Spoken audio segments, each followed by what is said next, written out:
Hello बच्चों, मैं दीक्षा श्रीवास्तव। आज मैं आप लोगों को क्लास 12 के चैप्टर 13 की एक्सरसाइज 13.2 का क्वेश्चन नंबर 9 पढ़ाऊंगी। क्वेश्चन नंबर 9 है, if A and B are two events such that probability of A is equal to 1/4, probability of B is equal to 1/2 and probability of A intersection B is equal to 1/8, find probability of not A and not B. अब आप लोग सोच रहे हो कि not A and not B क्या होता है। तो हम लोगों ने 11th क्लास में आप लोगों ने पढ़ा होगा कि प्रोबेबिलिटी ऑफ ए बार, तो ये क्या होता था, 1 माइनस प्रोबेबिलिटी ऑफ ए। तो ये जो प्रोबेबिलिटी ऑफ ए बार होता था, इसी को हम लोग बोलते हैं प्रोबेबिलिटी ऑफ नॉट ए। ठीक है, तो इसी तरह इसमें पूछा है probability of not A and not B. ठीक है, तो probability of not A and not B क्या होगा, तो प्रोबेबिलिटी ऑफ नॉट ए मतलब probability of A bar and का मतलब क्या हुआ, एंड का मतलब हुआ इंटरसेक्शन। ठीक है, एंड का मतलब हुआ इंटरसेक्शन एंड नॉट बी का मतलब प्रोबेबिलिटी ऑफ बी बार। ठीक है, तो हमें ये फाइंड करना है probability of A bar intersection B bar. ठीक है, तो अब हम ये कैसे फाइंड करेंगे, तो हम लोगों ने पढ़ा है कि probability of A intersection B, अगर दो इंडिपेंडेंट इवेंट हो तो probability of A intersection B होता है probability of A into probability of B.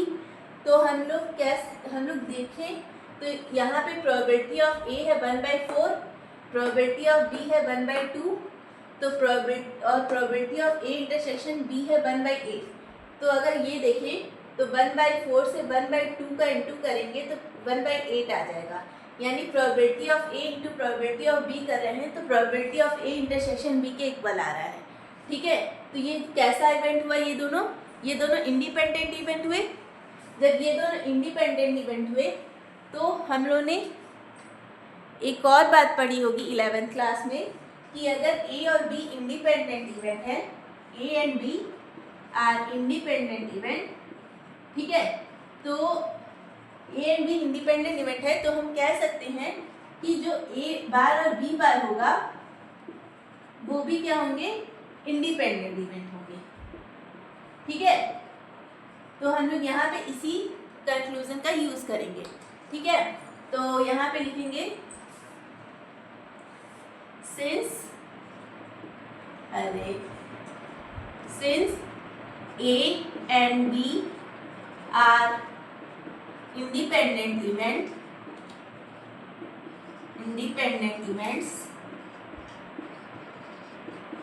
hence A dash and B dash are also independent events.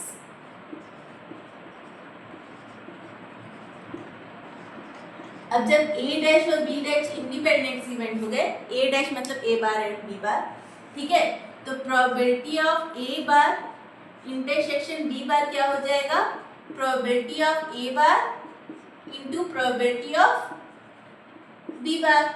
ठीक है, ये हो जाएगा क्योंकि ये दोनों इंडिपेंडेंट इवेंट है। अब ये क्या होगा, प्रोबेबिलिटी ऑफ ए बार, तो ये हम पढ़े हैं कि ये क्या होता है, ये होता है 1 माइनस प्रोबेबिलिटी ऑफ ए।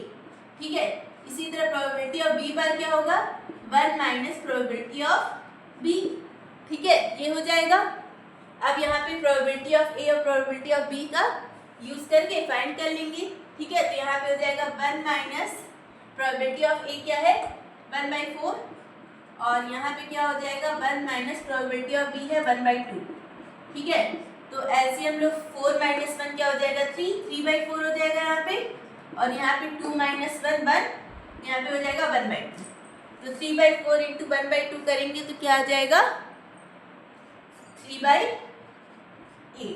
तो probability of A bar intersection B bar क्या आ गया 3/8।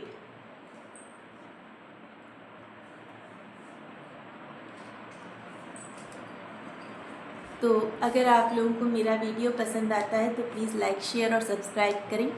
अगर आप लोग मेरे चैनल पर नए हैं तो ज़रूर से ज़रूर सब्सक्राइब करें और कमेंट करें। Thank you.